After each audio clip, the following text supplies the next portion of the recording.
হযরত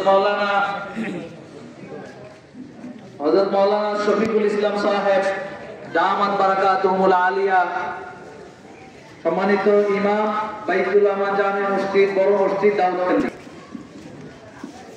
নাহমাদুহু ওয়া নুসাল্লি আলা রাসূলিল কারীম। আম্মা বা'দু ফাআউযু বিল্লাহি মিনাশ শাইতানির রাজীম। বিসমিল্লাহির রহমানির রহিম। আল ইউবাল্লিগুল গায়বা আও কামা ক্বালা আলাইহিস সালাতু ওয়াস সালাম। আমরা সবাই জানি, যারা এতাতি নামে পরিচিত, কাদিয়ানী নামে পরিচিত, তাদের স্বভাব সবসময় খারাপই ছিল। তারা কিছুদিন মাত্র তাবলীগের মধ্যে সময় লাগাইয়া একটা জুব্বা, একটা পাগড়ি মাথায় অপরাধনা করে, কিন্তু তাদের যে ছিল সন্ত্রাসী ছিল এবং তারা বিভিন্ন জায়গায় আপনার আসামিও তারা ছিল। ক্ষেত্রে এই কথা জানা যায়। আমরা অনেক সময় দেখছি তাদের এই স্বভাবটা তাদের এখনো দূর হয় না।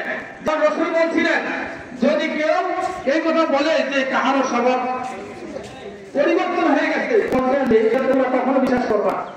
এবং এই কথা রাসূল বলছেন, একটা পাহাড় যদি একটা স্থান থেকে অন্য স্থানে যাওয়ার জন্য বলা হয় চলে গেছে, তাহলে এটা বিশ্বাস করবা, কিন্তু মানুষের মূল যে চরিত্র সেটা পরিবর্তন যদি হওয়ার সম্ভব পাও, সেটা তোমরা বিশ্বাস করবে না।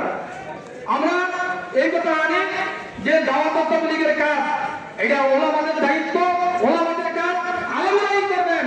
কোন আপনার সাধারণ লোক এই যারা ইয়ার মধ্যে দুইটা, তারা এই দাওয়াত ও তাবলীগ থেকে অপমান করছে, ব্যাগচিতি করছে, অসম্মান করছে। তার কতগুলি নমুনা আমরা দেখতেছি। আপনার 2018 সালে একবার তারা এই সন্ত্রাসী কর্মকাণ্ড করলো টঙ্গী ময়দানে, এবং 2024 মধ্যে এসে তাদের শিকার একেবারে পরিপূর্ণভাবে প্রমাণ হলো যে তারাই সবচেয়ে সন্ত্রাসী এবং সবচেয়ে আপনার যদিও তারা এগুলো দাবি করে সাহায্যের অনুসারী, তারা সাহায্যের অনুসারী। কোন ব্যক্তির অনুসরণ করা কি নাই, কোন ব্যক্তির অনুসরণ করা যায় নাই। ব্যক্তি যখন আসল মূল জিনিস থেকে সরে যাবে, তার অনুসরণ করা কখনো বৈধ না। তারা হারাম কাজের মধ্যে লিপ্ত আছে।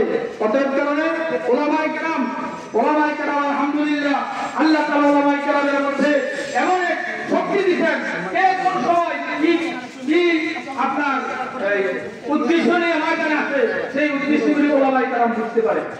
অবশ্যই ইনশাআল্লাহ আমরা সব সময় আল্লাহর কাছে দোয়া করতে থাকবো, এই ক্ষেত্রে ফিরে আল্লাহ তাআলা আমাদেরকে হেফাজত করবেন।